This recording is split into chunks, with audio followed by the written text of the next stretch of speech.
We have a couple things to make you aware of this week. We have a community of people that are called the Reasonable Faith Community, and they travel from church to church, and they put on classes on basically apologetics. How do we talk about our faith to people who are not of our faith? How do we have conversations around that? A wonderful guy by the name of Darren Rodriguez runs that ministry, and they're here this week. At 7 o'clock, they're going to be here in room 2. The topic is how do we talk to friends who may have an Eastern persuasion to their religious background, Hinduism, Buddhism, and including Taoism, and how that kind of sneaks into American culture and even Christian culture, and how do we talk to those people who have that background? The guest speaker is kind of a twit. It's me. So I have quite a few friends from the Eastern background and have for years, and I'm kind of celebrating a time of conversation this Tuesday night. So if you're around and you'd like to be a part of kind of a conversation in apologetics, but also joining an entire community of people who are passionate about how do we talk about our faith in the Monday life and across that sidewalk out there. Please come and join us Tuesday night in room 2, and if it gets too full, we may move somewhere else. Second of all, Lee was here this week. Sorry, I'm going to read this very carefully to make sure I don't say something dumb. Lee was here last week, and it was awesome. We got to see him. He came to town for 2 days. He came tearing in here with Carla. We didn't see much of him because for 2 days he was with Ryan Smith, one of our realtors, and they basically just traveled from property to property to property and looked for a place for them to move into. Now, they did find a house they loved. It is in the church vicinity here, so we can go bug him for keys whenever we want if we forget our keys. And so he's really excited about it. However, as with any move like this where God is a part of it, there's also snags that we get to overcome as a church family. And so right now, he's in the process. It is a house for sale, but he cannot buy a house right now because he still owns his house in Raleigh, North Carolina. So we are hoping that God does a God-sized thing in there. The elders and I are putting our heads together to try and figure out how we can work through this, how we can help him be here. He guarantees me if he has to fly across the country, he will be preaching March 2nd. I said, Lord willing. He goes, Jeremiah, Lord willing, nothing. I'm going to be here preaching. He's exciting. He goes, don't you add anything to that. I'm going to be here. If I got to fly out and move my family that week, he's going to be here in 5 weeks, which is terribly exciting. But we can be in prayer as we think about for him and his family, how they're going to sell their house, how they're going to get here. There's only 2 obstacles left, right? The selling of the house, and there's that 2,500 miles of driving between here and there. But that's the easy part. God can figure out that part. So, speaking of that, I love road trips. Does anyone love road trips in here? I love getting in a car and just driving. And I like to do it for just the dumbest reasons ever, because I love to see new places and meet new people and eat their food, okay, as you can tell. And this last week, I'm sorry, I made a promise to a friend of mine that when he got out of the military, I made this promise about a year ago. He'd gone to Afghanistan, and I promised him that when he got out and was released from the military, him and I would get in a car, we would drive to Texas, in the panhandle, a town called Amarillo. You have to say it that way, I heard. And we would eat together a 72-ounce steak. It's the 5-pound steak challenge. Him and I are big eaters. We put down 4-pound, 5-pound burritos together. So we're like, this is what we're going to do. We're going to get in a car. We're just going to drive. So we drove 18 hours straight to Amarillo a week ago Tuesday. We pulled into Amarillo. We saw this steak. I only got through 4.5 pounds of it. I'm sorry. It was a steak, 72-ounce steak. It was a baked potato. It was a shrimp. It was a roll and a salad. It didn't taste very good. The salad was okay. But the rest of it just tasted pretty awful. And we ate it. We crammed it all in. I let go of it later. We'll just say that. He kept it in. I was much happier for letting it go. And we drove right back to New Mexico, Albuquerque, and we tore right home. And it was just wonderful. We really didn't like the steak. Neither of us finished it. But at the end of it, we were like, that was awesome. That was so fun to be in Amarillo and to drive across the Southwest because it's beautiful. Have you ever driven across the Southwest? It's beautiful vistas. There's the desert, the food, the 75-mile-an-hour speed limit. It's a beautiful state. It's wonderful. And it was just amazing to go on a trip, though. But I love road trips. I love getting out on the road. There's like some kind of Tolkien-like adventure about getting on the road and seeing new things and eating new food and getting in new places and seeing new cultures. We got to drive back to the Navajo reservation and see some of the places we worked as a church a few years ago. And it's just an amazing thing that can happen on a road trip. Now, for those who love to travel, there's something addictive to that, isn't it? There's something about moving to new places and seeing yourself in other situations. I was listening to a radio show this week because I was wondering if there's something bigger behind our desire for road trips, kind of as humans, as specifically as Americans. Our desire to get on the road in the old Route 66 and to move to new places on like Memorial Day weekends and in the summertime, to put my kids in the car. There's this deep desire to get out with my kids and let them see new things. And at the bottom of that, there's something deeply human about traveling and wandering. And what this man named Ira Glass said is this. He said, what a road trip stands for is hope. Hope that anywhere is better than here. Hope that out there on the road, I will turn into the person that I want to be. I will turn into the person that I want to be and that I think that I am. That on the road, I will be the person that I would like to be in other circumstances. I looked into the world around me and I hear this voice out there. And even in some of us that travel, and deep down inside, I think that's probably true for me. And there's a hope that when I show up somewhere, I'll fit perfectly, or I will be the person I've always wanted to be. And somehow the constraints of living in Turlock with no rain and the difficulties that we're going through right now, that I'm not the person I can be here. But when I go on the road, there's a new me out there waiting. And when I meet that person, I might meet him in Albuquerque or Flagstaff or Seattle as I'm on the road and seeing new circumstances. And now all of us clearly go, well, no. You're not going to meet him out there. If he's not here, he's not there either. But there's something deeply human about wandering.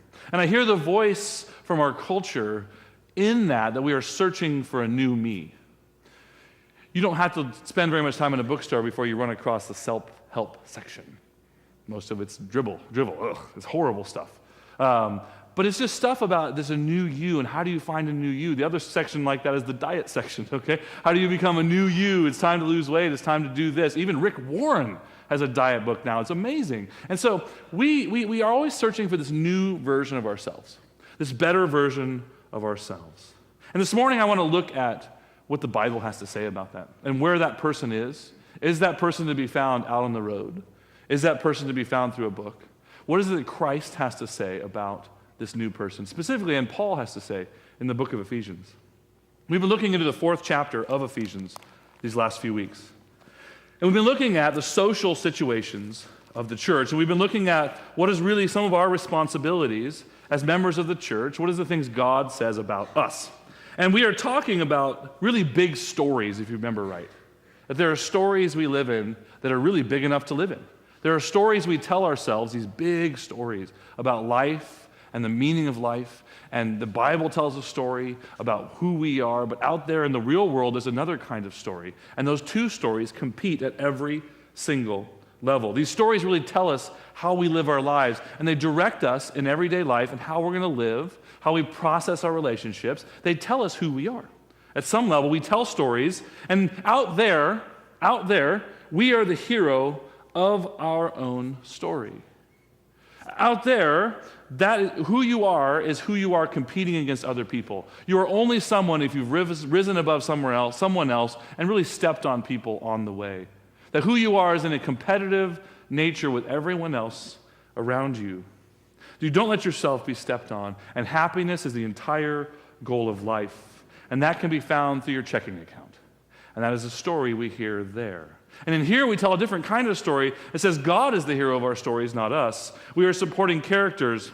Here God tells us who we are, not our competition against other people. And we do not find who we are through what we purchase in our story in here. And those are small stories that we live in here, and it competes with the life out there. And there's two, as a Monday and a Sunday story we've been talking about, and they grind against each other. And for many of us, we allow the Monday story to invade our Sunday, and we need the Sunday story to invade our Monday and during the week.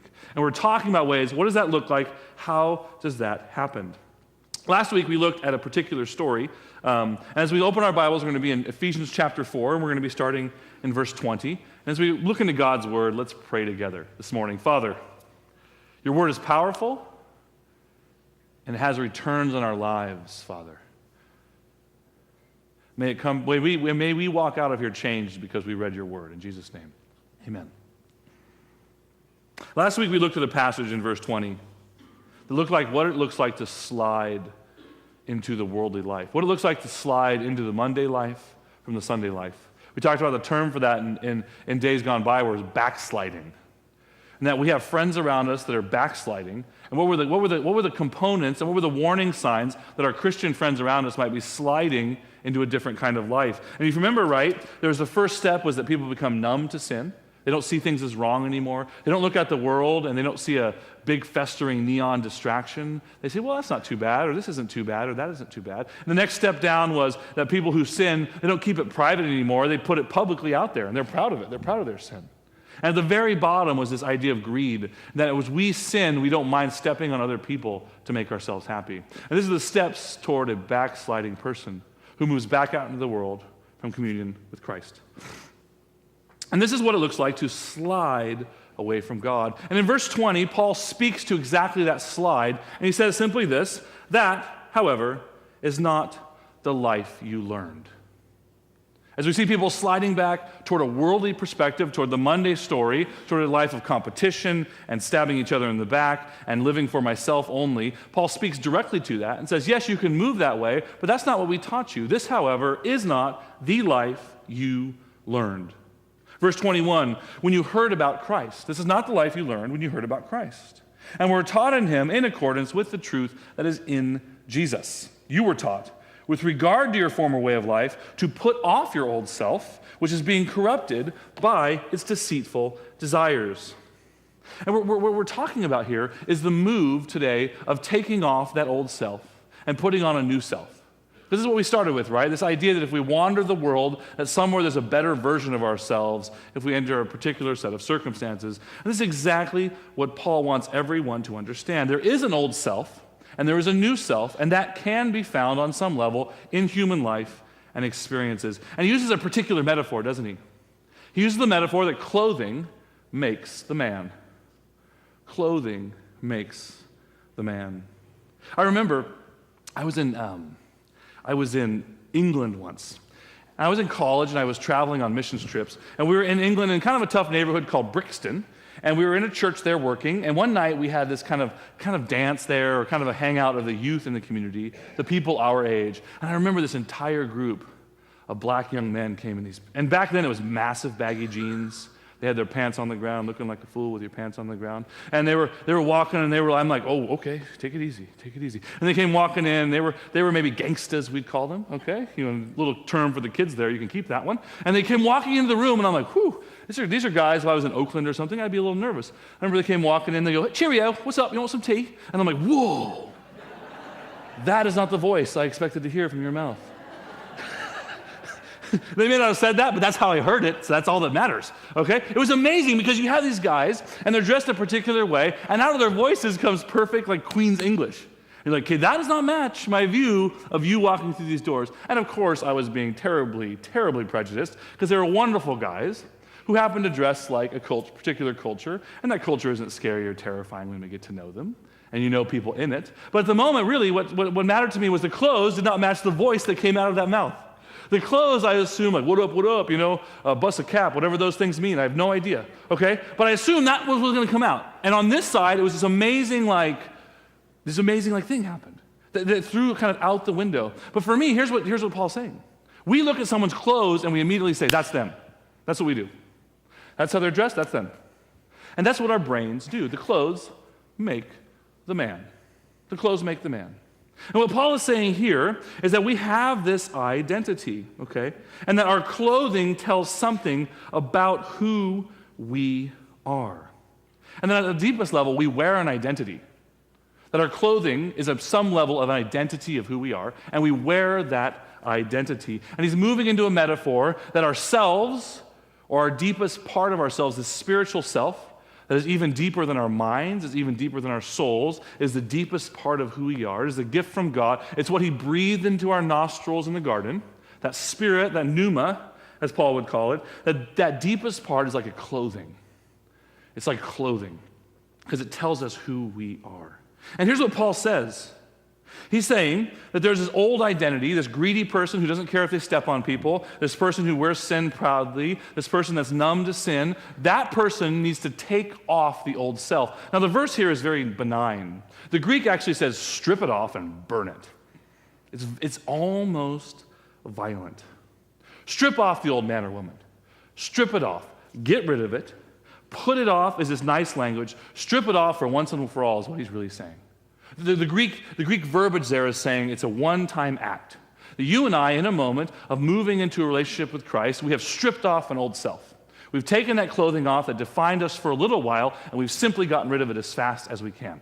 It was violently torn. It wasn't nicely folded into the corner. Guys, it's like when you come home, okay, and you get undressed, there's a laundry hamper. That's stupid, okay?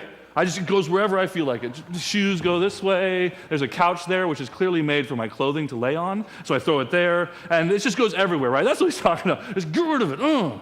Strip it off. Get rid of that identity. Throw it off of yourself as quickly as possible, okay? Because this is what the word indicates. It's not just take it off and fold, but tear it off, throw it off, strip it off, and don't try and get it in the laundry hamper. Get it off your body because it is not your identity anymore. Okay? You ever seen anyone radically change how they dress and it doesn't fit at all? You ever had a friend and you're like, whoa, what did you just do? Could you imagine how silly that would be? Could you imagine if Pastor Al, he's coming up here to pray, and instead of being Pastor Al, he's in just huge baggy jeans, right? And he's in this shirt, he's got his pants on the ground too, okay? And he comes in with a hat turned sideways, he's like, what's up, everybody? And you're like, whoa, what happened to Pastor Al? That does not fit Pastor Al, right? Because it doesn't fit his personality. And what we can do sometimes is we take clothing from another culture that we like. We want to be a part of that culture and we throw that clothing on. But we don't understand how silly we can look at times. This is what Paul's saying. He's saying you are actually something new, and sometimes you put the old clothes back on, or you think you have. You really stripped them off. And you look that dumb. You're trying to live in the old life again sometimes, but you've already gotten rid of those clothes. And all you do is look silly when you try and put the old life back again. Paul describes the old life wonderfully this way, the old clothes. He says, I do not do the good I want to do, but the evil I do not want to do, I keep on doing it. Now, if I do what I do not want to do, it is no longer I who do it, but sin living in me that does it. The old self is this deep self that has control of us at some level. The clothes are telling us who we are. We have actually stripped those off. That is not in us anymore. Again, the Greek verbiage says, the moment we come into contact with Christ, and he frees us and changes us, we have actually gotten rid of that identity. We've gotten rid of those clothes. They are not on us anymore. Even though we might slip back into that life, that is not our deepest self. Those clothes are not on us any longer. We have taken that off. Okay? To live in the old dress is to live under the control of our daily compulsions. It's Monday life telling us to put our old clothes back on. Paul calls this slavery. In one passage, which is particularly effective to our culture, he says in Monday life, their God is their stomachs. In Monday life, their God is their stomachs. When they're hungry for something, they go find it, and they live their life around that. And that hits a little close to home as I drove for a steak, now that I think about it. I ask forgiveness for gluttony. It's okay. But there is this idea, right, that if we go out and we're living by our compulsions, the old clothing is their God, is their stomachs. We don't have that clothing on anymore, and yet sometimes we slip back into a Monday life, and for God it looks silly because we've gotten rid of that. And we might slip back into it, but the clothes are not on us anymore, and it is not who we are. No matter how powerfully you feel like the old life is pulling at you, it is not you anymore, period. Because the Bible tells us that was stripped off of you. You stripped it off as fast as you could. It isn't on you anymore. It isn't. Okay? And so then Paul says this. He says, take that, strip off those old clothes, get rid of that old identity with the greed and the sin and the ways of looking at your life where you have no control and living completely by the compulsions of your stomach and your life. And anytime you feel like something, you simply do it. That is old clothes. You've stripped those off. You've already done it. Remember that. He says this in verse 23. He says, be made new in the attitudes of your mind. And there's a kind of a transition here that's going to become very important, okay? Because this Greek is not like the Greek before. The Greek before is we took off our clothes, they're off, they're done. This Greek is this ongoing thing. It's always happening.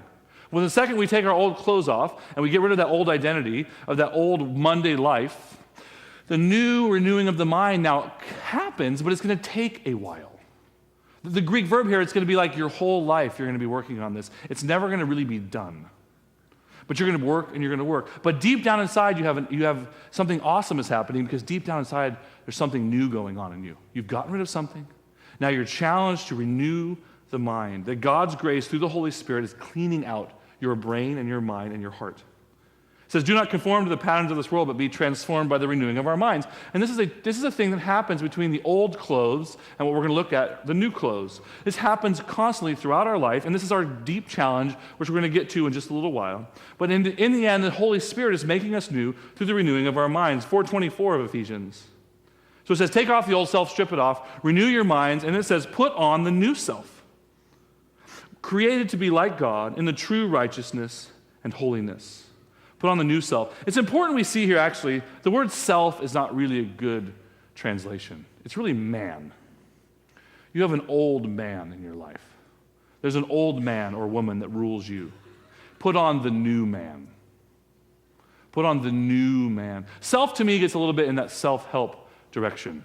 We can get confused that this is just some nice psychobabble about improving ourselves. This doesn't have to do with death and life. This has to do with we're sick and we need a healing. We're dead in the old self. We take that off, and something new happens. And there's a new man that we put on after stripping off the old man. And again, the same word here applies. As the old man was a once and for all thing, so was the new man. As we stripped off the old man and we're done, the new man comes in, and that new man, that new clothing we have, is ruling us now forever. It is in there, period. That's why it looks so silly for you to try and put the old clothes on, because you can't. You're acting, you have these new clothes on, and yet you're acting like a fool. Because you're acting in an old identity that doesn't match the clothes you're wearing. And this is what Paul is reminding this church in Ephesus. You're wearing new clothes. You're wearing a new man. This is usually what happens in baptism. This is what happens. In the sense, the symbolism of baptism is the old man dies, the old clothes are taken off, and the new man rises.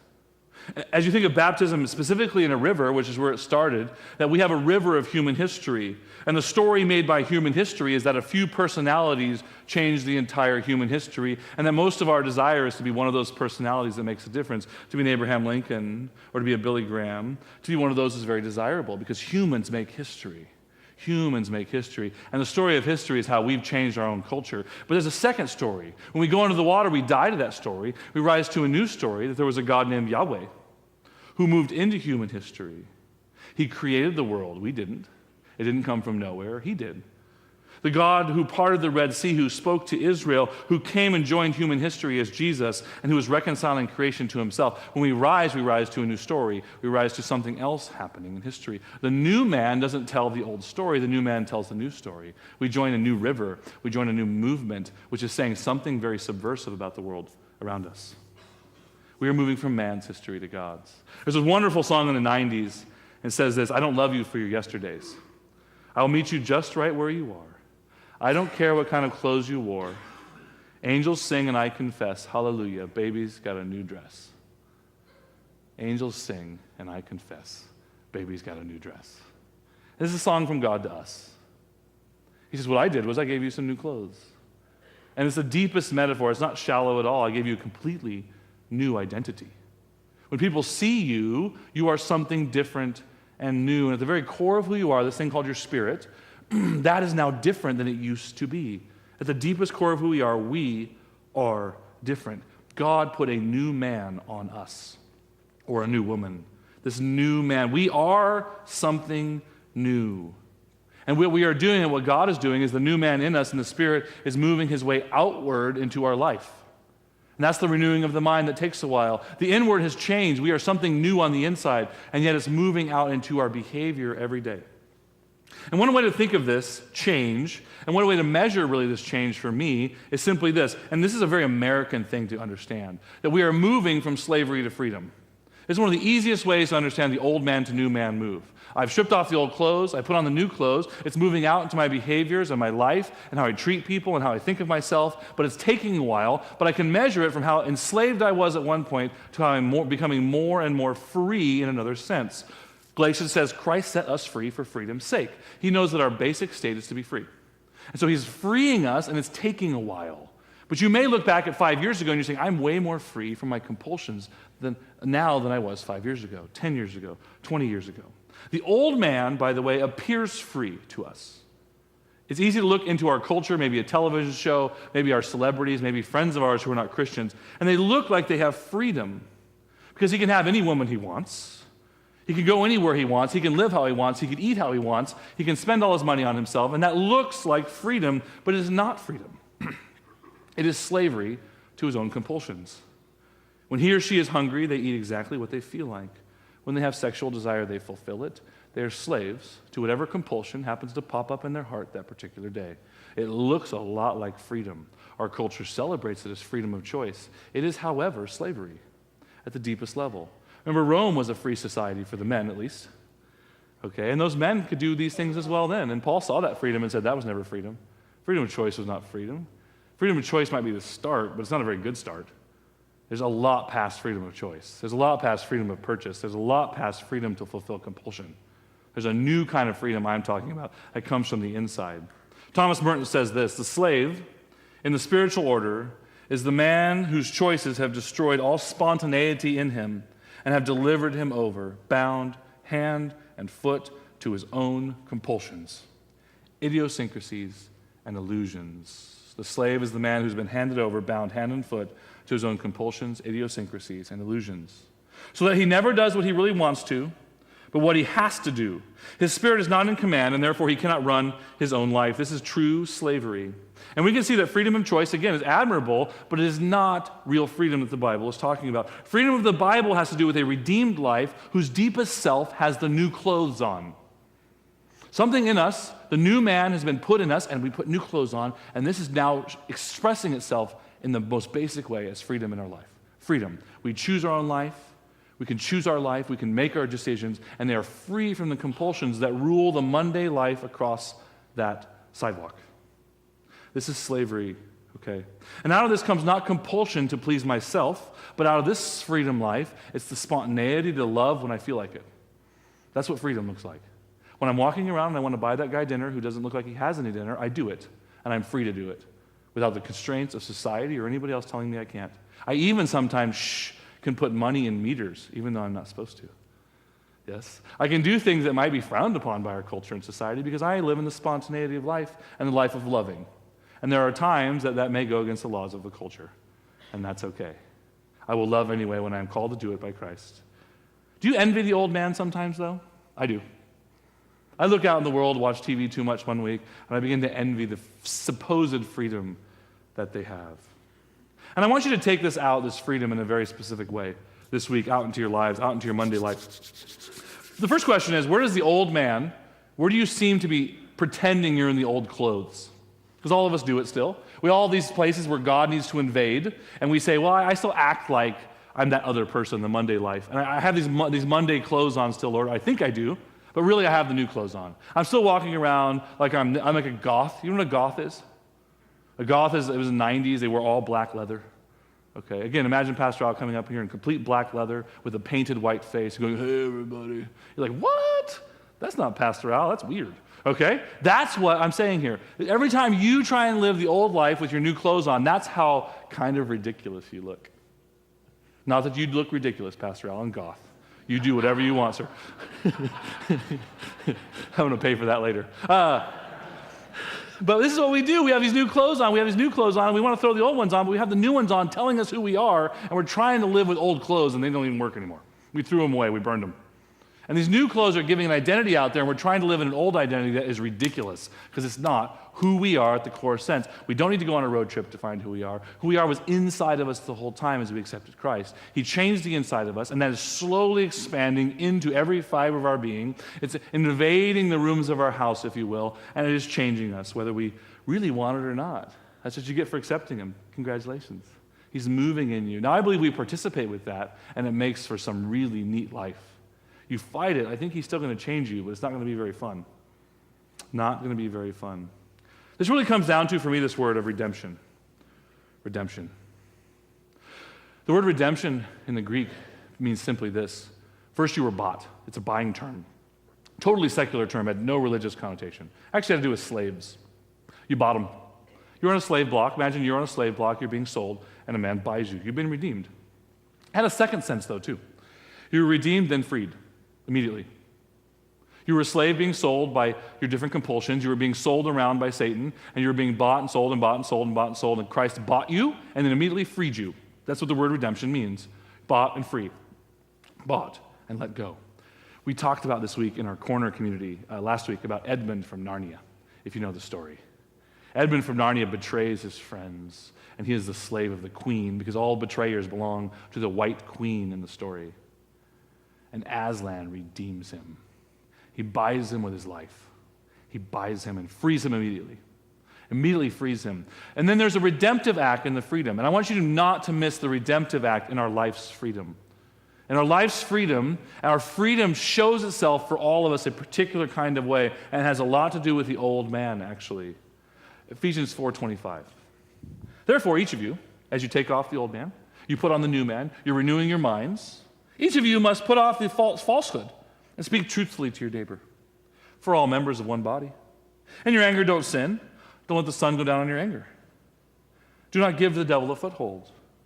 Those who have been stealing must steal no longer, must work, doing something useful with their hands, and then give the money away with those who need. Do not let any wholesome talk come out of your mouth, but only what is helpful for the building up of others, according to their needs, that it may be beneficial to those who listen. You know what Edmund did? You know what his story is?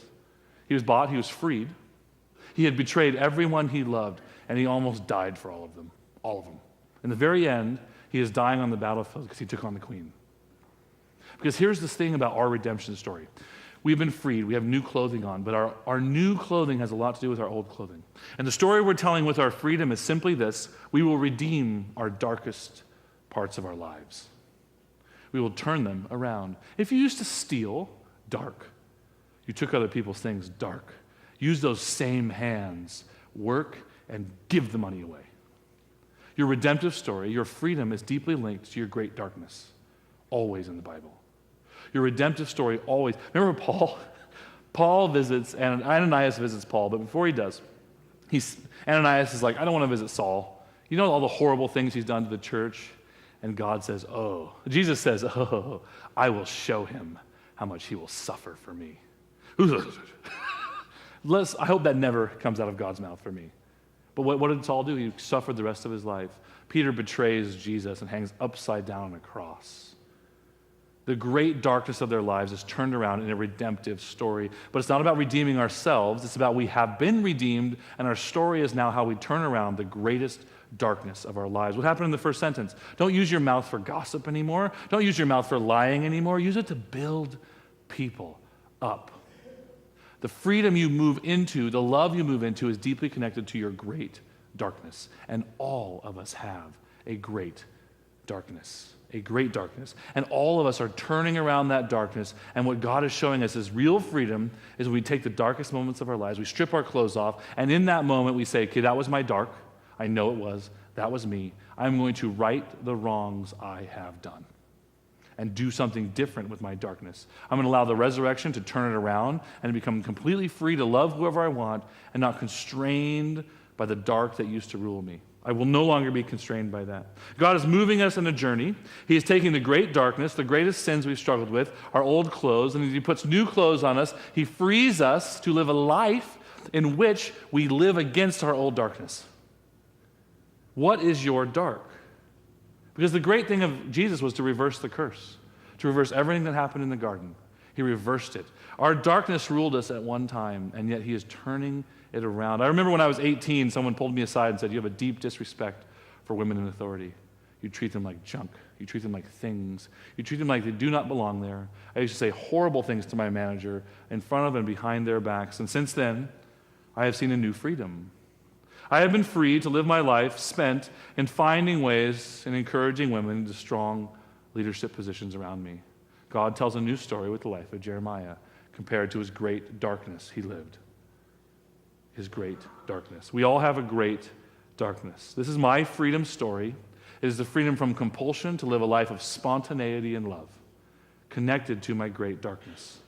Whenever the Bible speaks of redemption, in this passage it speaks of that. It's the double move. You have been bought and freed to live against your own darkness and to right the wrongs you yourself have put into the world. How many addicts do you see that in 2 years turn around and join the movement to help other addicts out of it?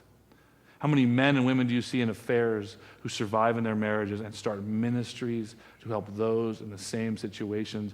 Our great journey and adventure in this life is deeply linked to our greatest dark. And God built us that way.